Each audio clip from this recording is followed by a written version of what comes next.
Hello friends, এই ভিডিওতে ভূগোলের একটি গুরুত্বপূর্ণ টপিক ফল্ট সম্পর্কে আলোচনা করব। এই ভিডিওতে জানব ফল্ট কি, ফল্ট সৃষ্টির কারণগুলি কী কী এবং একটি ফল্টের যে গাঠনিক উপাদানগুলি রয়েছে সেগুলি সম্পর্কে বিস্তারিত জানব। ফল্ট বা চ্যুতি কি?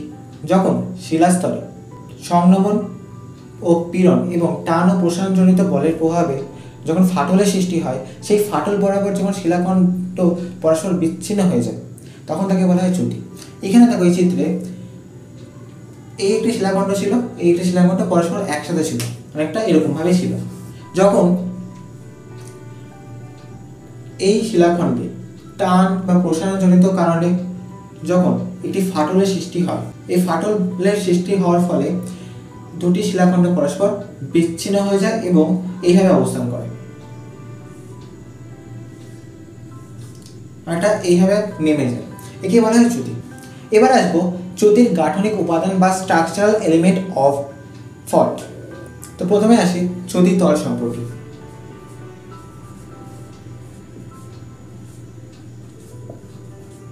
তো চ্যুতি তল কি? চ্যুতি তল হলো এমন একটি তল যে তল বরাবর খণ্ডিত শিলাস্তরের ত্বরণ ঘটে। এখানে দেখো চ্যুতি তল কাকে বলবো, এখানে চ্যুতি তল হলো এই তলটি, এটা হচ্ছে চ্যুতি তল।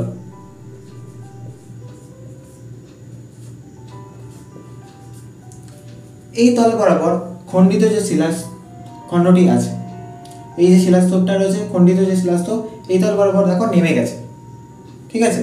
অর্থাৎ যেই তল বরাবর কোনো শিলাস্তরের খণ্ডিত অংশ সরে যাবে বা ত্বরণ ঘটবে তাকে বলা হয় চ্যুতি তল। সেই অনুযায়ী এই তলটি হলো চ্যুতি তল। এবারে আসবো 2 নম্বর গাঠনিক উপাদান চ্যুতি রেখা বা ফল্ট লাইন। চ্যুতি রেখা বা ফল্ট লাইন হলো চ্যুতি তল ভূপৃষ্ঠে যে অনুভূমিক রেখা বরাবর ছেদ করে তাকে বলা হয় চ্যুতি রেখা, ঠিক আছে। এখানে দেখো এটা চ্যুতি তল এবং এটি হলো ভূপৃষ্ঠ। এই ভূপৃষ্ঠকে চ্যুতি তল অনুভূমিক এই রেখাটা দ্বারা ছেদ করেছে, তাহলে এখানে ফল্ট লাইন বা চ্যুতি রেখা হলো এটি, ঠিক আছে। এই যে লাইনটা আছে সেটা হচ্ছে চ্যুতি রেখা। কাকে বলে চ্যুতি রেখা? যে অনুভূমিক রেখা বরাবর চ্যুতিতল ভূপৃষ্ঠকে ছেদ করে তাকে বলা হয় চ্যুতি রেখা। দেখো চ্যুতিতল ভূপৃষ্ঠকে এই অনুভূমিক রেখা বরাবর ছেদ করেছে, ঠিক আছে। এবার আসবো 3 নম্বর পয়েন্ট নদী বা দ্বীপ।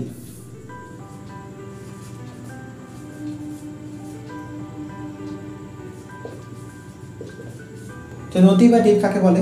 অনুভূমিক তলের সাপেক্ষে চ্যুতি তল যে কোণ বরাবর হেলে থাকে তাকে বলা হয় নদী বা দ্বীপ।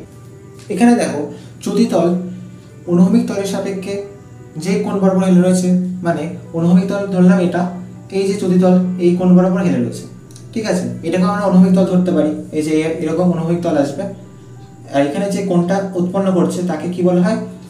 নদী। দেখো এই অনুভূমিক তলের সঙ্গে চ্যুতি তল যে কোণে হেলে রয়েছে এটাকে অনুভূমিক তল ধরা যায়, এর সমান্তরাল যে নিচে রয়েছে সেটাকে অনুভূমিক তল ধরা যায়, এটি কল্পিত একটি তল, ঠিক আছে। এই অনুভূমিক তল বরাবর দেখো চ্যুতি তল যে কোণে হেলে রয়েছে, অর্থাৎ ধরলাম এটা থিটা কোণ, ঠিক আছে। এই যে কোণে যে হেলে রয়েছে এটাকে বলা হয় চ্যুতি নদী বা দ্বীপ, বোঝা গেল। এবার আসবো 4 নম্বর পয়েন্ট চ্যুতি কোণ বা হেড। চ্যুতি কোণ বা হেড কাকে বলে? উলম্ব তলের সঙ্গে চ্যুতি তল যে কোণে হেলে থাকে তাকে বলা হয় চ্যুতি কোণ। দেখো এখানে উলম্ব তল কোনটি? এখানে উলম্ব তল হচ্ছে, এটি হচ্ছে উলম্ব তল বা এটাকে উলম্ব তল বলা যায়, ঠিক আছে। এই যে উলম্ব তলের সঙ্গে চ্যুতি তল যে কোণ বরাবর হেলে রয়েছে তাকে বলা হয় চ্যুতি কোণ বা হেড। দেখো এই যে চ্যুতি কোণ রয়েছে, যে চ্যুতি কোণ উৎপন্ন হয়েছে এবং নদীর যে উৎপন্ন হয়েছে সেটার যোগফল করলে দেখো 90 ডিগ্রি আসে। অর্থাৎ আমরা বলতে পারি নদী সমান 90 ডিগ্রি মাইনাস চ্যুতি কোণ, তাই না? দেখো 90 ডিগ্রি থেকে চ্যুতি কোণটা যদি আমি বাদ দিয়ে দিই তাহলে কি পড়ে থাকছে? নদী, ঠিক আছে।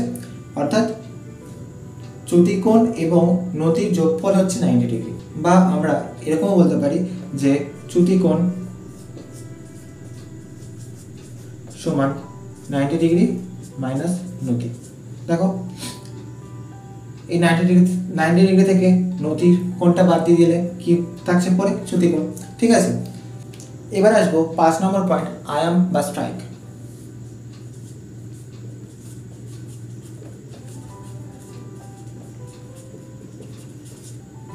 আয়াম বা স্ট্রাইক কাকে বলে? চ্যুতিতল যে রেখা বরাবর অনুভূমিক তলের সঙ্গে পরস্পর ছেদ করে তাকে বলা হয় আয়াম বা স্ট্রাইক।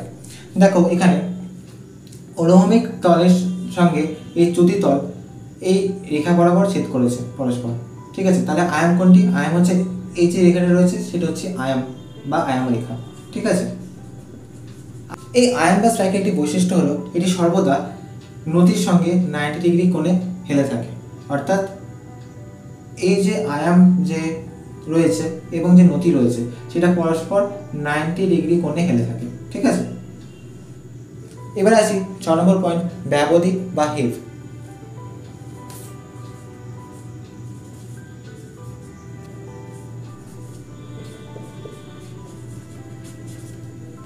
ব্যবধি বা হিপ কি? ব্যবধি বা হিপ হলো যে কোনো তির্যক চ্যুতিতে যখন একটি শিলাখণ্ড থেকে অপর শিলাখণ্ডের যে পার্শ্বীয় সরণ ঘটে তার যে দূরত্ব তাকে বলা হয় হিপ। দেখো এখানে এই শিলাখণ্ড যখন একসাথে ছিল তারপর যখন নেমে গেল নিচে তখন দেখো একটা দূরত্ব সরে গেছে পাশের দিকে। দেখো এই যে এখানে এর মাথাটা যে এখানে ছিল এখন কিন্তু এই মাথাটা এখানে নেই, অর্থাৎ কোথায় গেছে দেখো কতটা এই আরে রয়েছে, মাথাটা এই বরাবর রয়েছে। অর্থাৎ এই যে দূরত্বটা রয়েছে, এই যে পার্শ্বীয় সরণের যে দূরত্ব তাকে বলা হয় ব্যবধি বা হিপ। এই হিপ কেবলমাত্র তির্যক চ্যুতিতে দেখা যায়। তির্যক চ্যুতি বলতে কি? অর্থাৎ তির্যক বরাবর চ্যুতি ঘটে, অর্থাৎ এইভাবে চ্যুতিটা ঘটছে। আবার অনেক চ্যুতি হয় উলম্ব চ্যুতি, যেমন এরম ঘটে। ঠিক আছে, এগুলোকে বলে উলম্ব চ্যুতি, এগুলোকে বলে তির্যক চ্যুতি। তো এটা হচ্ছে তির্যক চ্যুতি। এই তির্যক চ্যুতিতে ব্যবধি বা হিপ দেখা যায়। আর যে উলম্ব যে চ্যুতি রয়েছে সেই চ্যুতিতে কখনোই ব্যবধি দেখা যায় না। কেন দেখা যায় না? দেখো এই যে এখানে যে নেমে গেল এই যে পার্শ্বের যে সরণ, এই পার্শ্বের সরণটা যে পার্শ্বের যে সরণ সেটা ঘটে না, তাই সেখানে ব্যবধি বা হিপ দেখা যায় না। কিন্তু তির্যক চ্যুতিতে এই মাথা থেকে এই মাথা পার্শ্ববর্তী সরণ দেখা যায়। দেখো এখানে মাথা ছিল প্রথমে, তারপর সরে এখানে এসছে। এটা যদি মেজার করি তাহলে হিসাব মতন এতটার মতন সরছে, যদি উলম্বভাবে নিই। ঠিক আছে, এই যে দূরত্ব তাকে বলা হয় ব্যবধি। এবার আসি 7 নম্বর পয়েন্ট, ক্ষেপ বা থ্রো।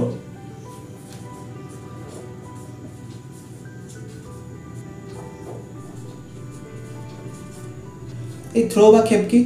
থ্রো বা ক্ষেপ ব্যবধির মতনই যে সরণ ঘটে সেটি, কিন্তু এখানে পার্শ্ব সরণ ঘটতো ব্যবধির ক্ষেত্রে, আর ক্ষেপ বা থ্রোর ক্ষেত্রে উলম্ব সরণ ঘটে। কি হবে? দেখো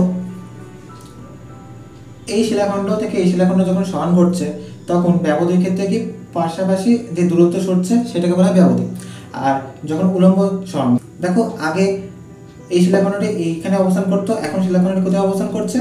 এখানে অবস্থান করছে, অর্থাৎ এতটা দূরত্ব দেখো নেমে গেছে। দেখতে পাচ্ছ?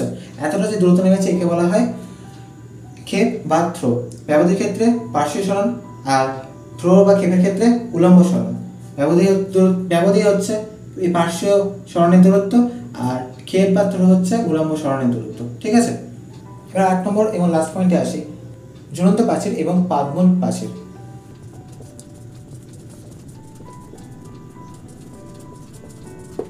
ঝুলন্ত প্রাচীর কাকে বলবো? ঝুলন্ত প্রাচীর হচ্ছে, দেখো এই যে চ্যুতি যে ঘটছে, এই চ্যুতির তল, এই চ্যুতিতল রয়েছে, সেই চ্যুতিতলের উপরে যে শিলাস্তূপ অবস্থান করছে, এই যে শিলাস্তূপটা দেখো চ্যুতিতলের উপরে অবস্থান করছে, এটা যে চ্যুতিতল হয়।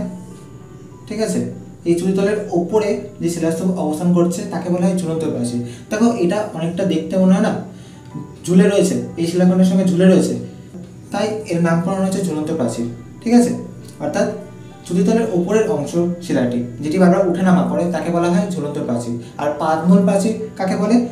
চ্যুতিতলের নিচের যে শিলাখণ্ডটি তাকে বলা হয় পাদমূল প্রাচীর, অর্থাৎ এর ওপরে অপর যে শিলাখণ্ড রয়েছে সেটি উঠানামা করে, কিন্তু এটা স্থির থাকে। ঠিক আছে, আর একেই বলা হয় পাদমূল প্রাচীরকে বলা হয় অর্ধস্তূপ, আর ঝুলন্ত প্রাচীরকে বলা হয় ঊর্ধ্বস্তূপ। ঠিক আছে, ক্লিয়ার হলো এত পর্যন্ত?